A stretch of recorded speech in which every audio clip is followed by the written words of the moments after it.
Media కూడా మొన్న Jubilee సెలక్షన్లో భాగంగా రేవంత్ రెడ్డి గారు ఒక మాట బాగా చెప్పినారు, ముఖ్యమంత్రి, తెలంగాణ ముఖ్యమంత్రి గారు ఏమన్నారంటే, కొన్ని పేపర్లు కొన్ని పొలిటికల్ రాజకీయ పార్టీలకు అటాచ్డ్ ఉంటాయి, వాళ్ళు ఎలాగో వాళ్ళు రాసుకుంటారు. ఎవరైతే న్యూట్రల్ మీడియా అంటే మీరు న్యూట్రల్ అని అంటున్నారో మీరు న్యూట్రల్గానే రిపోర్ట్ చేయాలి కదా. ఇప్పుడు ప్రజాశక్తి పార్టీ పేపర్ పార్టీ పరంగానే రాసుకుంటారు, విశాలాంధ్ర పార్టీ పేపరే రాసుకుంటారు, సామ్నా పార్టీ పేపర్కే రాసుకుంటారు. మీరు న్యూట్రల్ అని చెప్తారు కదండి. మాకు ఏ సంబంధం లేదనే తప్పుడు, ఏ సంబంధం ఉండేతోళ్ళే న్యూట్రల్ రిపోర్టింగ్ చేస్తుంటే ఏ సంబంధం లేదని చెప్పేతోళ్ళు. దీనికి కారణం ఏమంటే అండి, ఒకటి ఫండమెంటల్ డిఫరెన్స్ ఏమంటే ఫిలాసఫీ. ఇప్పుడు చంద్రబాబు నాయుడు గారి ఫిలాసఫీ ఏమంటే ప్రభుత్వం అనేది చాలా తక్కువ ఉండాలా, వీలైనంత వరకు అవుట్సోర్సింగ్ చేయాలా, వీలైనంత వరకు కాంట్రాక్ట్ చేయాలా, వీలైనంత వరకు అవన్నీ తెలుగుదేశం కార్యకర్తలకు ఇచ్చుకోవాలనేది ఆయన ఫిలాసఫీ.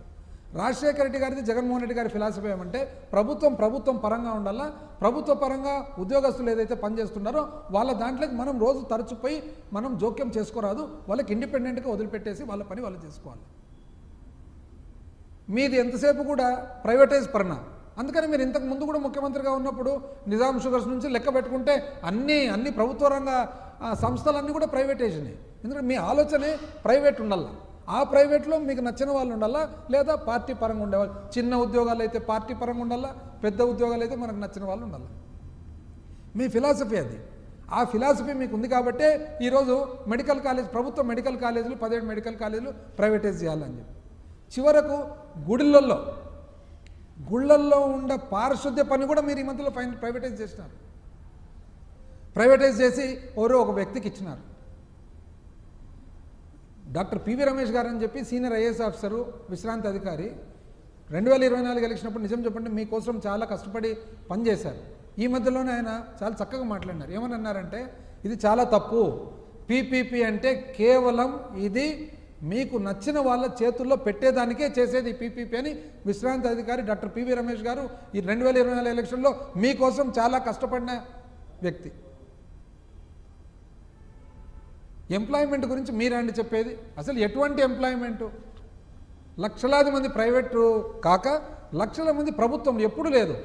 నిజం చెప్పాలంటే 2019 నుంచి 24 మొత్తము రెగ్యులర్ కానీ కాంట్రాక్ట్ కానీ అవుట్సోర్సింగ్ కూడా యాప్కాస్ ద్వారా, అంటే నెల ఖచ్చితంగా 1వ తారీఖు జీతాలు వచ్చేటట్లు 6,31,310 అంటే 6,31,000 మందికి ఉద్యోగాలు ఇవ్వడం. మీరేం చేస్తారంటే నిరుద్యోగ భృతి ఎంట్రీ ఎక్కడుందండి? భృతి అది కవరప్ చేసుకునే దానికి ఇప్పుడు గూగుల్, ఎవరన్నా చూడు గూగుల్ మంచిదే, పెట్టుబడి మంచిదే. కానీ ఆయన కర్ణాటకలో చాలా బాగా చెప్పినారు కదా, 23,000 కోట్లు ఇట్లా రాయితీలు ఇచ్చేపాటైతే ఎక్కడికైనా వస్తారు. అసలు మాకు అర్థం కాని ఏమంటే అవసరమే, డేటా సెంటర్ అవసరం, కానీ అది ఏదో చాలా అద్భుతము ఎక్కడ జరగనప్పుడు యూరోప్లో అమెరికాలో మాకొద్దు అని ఎందుకంటున్నారండి? డేటా సెంటర్ ఎక్కడైనా పెడదామంటే మాకొద్దు అంటున్నారు. ఎందుకు? దానిలో ఉన్న పర్యావరణ ఇబ్బందులు ఉన్నాయి కాబట్టి. అదేదో ఇంకా చాలామంది వాళ్ళు ఎట్లయిపోయినారంటే టీడీపీ వాళ్ళు ఎవరైనా చూస్తే కానీ గూగుల్ అంటే ఏదో బిడ్డనిచ్చిన మామ వస్తున్నాడు అనేటట్లు. ఏందండి ఇది? అసలు ఉద్యోగస్తుల పరిస్థితి చూడండి, సర్వీస్ బుక్ మర్చిపోయినారు, ఇప్పుడు రెడ్ బుక్కే. వాళ్ళ బాధ కాదు, ఏం చెప్పలేకుండా ఉన్నారు. హ్యాపీ దీపావళి అని చెప్పి 3 ఇన్స్టాల్మెంట్లలో. అసలు మీరు ఎప్పుడైనా కానీ ఉద్యోగస్తులు మీరు కూడా ఫస్ట్ ఒక్క డిఏ ఒక్క ఇదని చూడొద్దండి. మీరు చూడాల్సినది అసలు ప్రభుత్వం పట్ల విధానం, రాజకీయ పార్టీ విధానం ఏమని. ఇప్పుడు చంద్రబాబు నాయుడు గారి మొదటిసారి కాదు కదండి, ఆయన మనసులో మాటను బుక్ రాసినాడు. బుక్లో ఏమని రాసినాడు? అవినీతి గురించి ప్రజల అభిప్రాయాన్ని సేకరించినప్పుడు వారి దృష్టిలో ఆంధ్రప్రదేశ్ రాష్ట్ర విద్యుత్ సంస్థ ఉద్యోగుల్లో 66% మంది, పౌర సరఫరాల శాఖలో 65% మంది, రెవెన్యూ అధికారులు 64% మంది, పోలీసుల్లో 62% మంది, స్థానిక సంస్థలు 52% మంది అవినీతి పరులని తేలింది. మనసులో మాట ఆయన రాసినదే, 61 పేజు. ఆ తర్వాత ప్రభుత్వ ఉద్యోగులు జీతభత్యాలు, పెన్షన్ల పెరుగుదల ప్రభుత్వం అప్పుల వలలో చిక్కుకుపోయే పరిస్థితి దారితీసింది. జీతభత్యాల బిల్లు పెరుగుదల, రెవెన్యూ లోటు పెరుగుదల వల్ల ఈ లోటును అడ్డుకోవడానికి అప్పులు చేయక తప్పదు. ఈ అప్పుల మీద వడ్డీలు మరిన్ని అప్పులకు దారితీస్తాయి. ఇది ఒక విషవలయము. కోశాగార సమతౌల్యాన్ని నిలబెట్టడానికి ఎస్టాబ్లిష్మెంట్ ఖర్చులను తగ్గించాల్సిన అవసరం ఉంది. జీతభత్యాల బిల్లు పెరగడానికి వాటి పెరుగుదల కాక ఉద్యోగుల సంఖ్య పెరగకుండా ముఖ్యం కారణము. ఉద్యోగుల పెరుగుదల వల్ల సామర్థ్యం పెరగడం లేదు. పైగా అంటే ఆయన చెప్పినదేమి? ఆయన చెప్పేదంతా ఏమంటే, అయ్యా చాలామంది అవినీతి పరులు, కాబట్టి ప్రభుత్వ ఉద్యోగులు కాంట్రాక్ట్ పద్ధతి మీద ఇవ్వడం పెరగాలి. ఆయనే చెప్తున్నాడు. మీరు ఎట్లా మిస్ అయినారు ఇదంతా అని. అసలు ఏమన్నంటే దానికి ఒకటి చెప్తారంటే మీరు మిస్ అయిపోయినారు. ఏమని? అసలు చాలా ఏమంటారు, ఆలోచన విధానం మారిందని. ఏమన్నంటే ఇది ఒకటి కొత్తగా నేర్చుకున్నారు. ఏమని? డబ్బులు లేవు. అబ్బా, అంటే ఎప్పుడు మీరు వచ్చినప్పుడైనా డబ్బులు లేకపోయేది? అందరికీ రెడీగా బ్యాంక్ ఖజానా రెడీగా పెట్టింటారండి. ఎందుకు డబ్బులు లేవు? మీరు ఎట్లా చెప్తారంటే ప్రతిసారి డబ్బులు లేవు, ఏదో స్వాతంత్రం వచ్చి మొట్టమొదటిసారి ఇప్పుడే ఆంధ్రప్రదేశ్ రాష్ట్రం ఏర్పడినట్లు. ఎందుకు లేవండి? నిజం చెప్పాలంటే మాట్లాడితే మేము 2024లో, మీరు 2019లో మాకు రాష్ట్రము ఆర్థికంగా ఏ పరిస్థితుల్లో ఇచ్చినారో అంతకంటే బాగా మెరుగైన పరిస్థితుల్లో మేము మీకు ఇచ్చినాం 2024లో.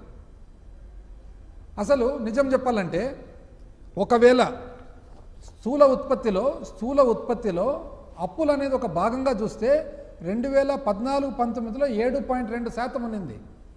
2019-24లో ఓన్లీ 5.7%. మీకంటే 2% తక్కువ. అంటే మీరు ఎక్కువ అప్పు చేసినారు. అదేవిధంగా స్థూల ఉత్పత్తి కూడా చూసినట్లయితే వ్యవసాయ సెక్టర్లో మీ టైంలో 9.99 అయితే మా టైంలో 10.16, అంటే మీకంటే మెరుగు. కోవిడ్ కలుపుకొని మాకు పరిశ్రమలో మీరు 8.83 అంటే మాది 11.14, మీకంటే మెరుగు. సర్వీస్ రంగం, సేవా రంగంలో మీరు 10.25 అయితే మాది 10.43, మీకంటే మెరుగు. మీది టోటల్గా 9.77 అయితే మాది 10.23, మీకంటే మెరుగు కోవిడ్ కలుపుకొని. ఇది కాక అసలు ఏ విధంగా పని జరిగిందని చూసినట్లయితే 2024-25 అంతకు ముందు సంవత్సరంతో పోల్చినట్లయితే కేవలం మా టైంలో ఎప్పుడు కూడా 9%, 10% పెరిగింది. మీరు కేవలం 3% పెరిగినది. అప్పు మాత్రం 30% పెంచినారు. 30% అప్పు పెంచినారు. ఎందుకు మెరుగు కాదండి? అసలు మొట్టమొదటి ఇప్పుడు మొన్ననే వచ్చింది ఏమని చెప్పి అప్పుల గురించి సిఏజీ రిపోర్ట్. 1.5 నెల తర్వాత సిఏజీ రిపోర్ట్లు బయటకు వచ్చినాయి.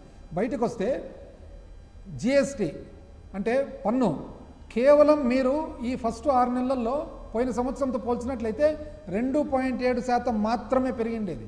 మాది ఎప్పుడు 8, 9, 10